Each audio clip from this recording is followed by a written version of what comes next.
Hey everyone, this is David Brown from Lyco Birds. In this video, I will teach you the basics of identifying Northern Harriers. Adult males are white underneath. They have dark wingtips and a dark line on the trailing edge of the wing. The top side is silver with the white rump patch that all Harriers show. Adult females and all juveniles are tan and brown overall. Adult females have streaking on the breast. Juveniles are rusty or pale underneath.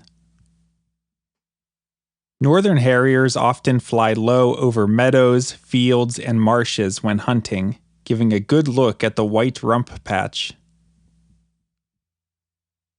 They often hold their wings in a shallow V or dihedral.